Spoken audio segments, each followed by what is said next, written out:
A federal judge has denied a request by Hunter Biden to hold his initial court appearance via video conference. The U.S. District Court for the District of Delaware acknowledged that while there are logistical challenges for Hunter and the United States Secret Service, the importance of an initial appearance in a criminal case is more important. Initial appearances, despite often being short, are one of the few instances where a defendant physically appears in court before a judge. Such appearances underscore the integrity and solemnity of a federal criminal proceeding, wrote Judge Christopher J. Burke. Burke highlighted that in his 12 years on the bench, he could not recall ever having conducted an initial appearance other than in person. This standard has been maintained for defendants from all backgrounds, irrespective of their location or personal circumstances. Furthermore, the court noted that most of the criminal charges Hunter Biden currently faces are new and were not discussed during his prior hearing in July 2023. The upcoming appearance will be the first time these charges are addressed in court. Last Thursday, Hunter was indicted on 3 counts related to firearms and controlled substances. The court also plans to discuss Hunter's pretrial release conditions during this hearing. While it is expected that the current conditions will remain unchanged, any proposed alterations would be best addressed in person. Both the defense and the government have previously stated that Hunter should not receive any special treatment in this case. The court echoed this sentiment, emphasizing that barring any unusual circumstances, Hunter should be treated like any other defendant.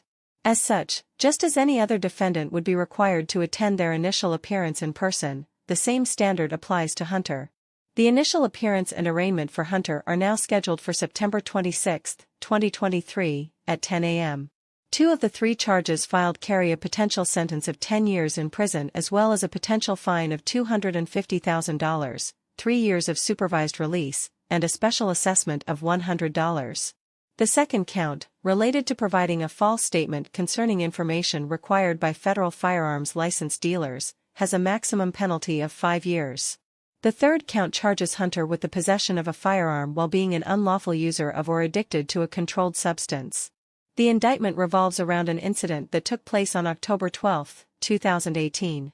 According to court documents, Hunter is alleged to have made false statements on a federal firearms transaction record during the purchase of a Colt Cobra 38 SPL revolver from a licensed firearms dealer in Wilmington, Delaware. The indictment alleges that Hunter falsely certified that he was not an unlawful user or addicted to any controlled substance when purchasing the firearm.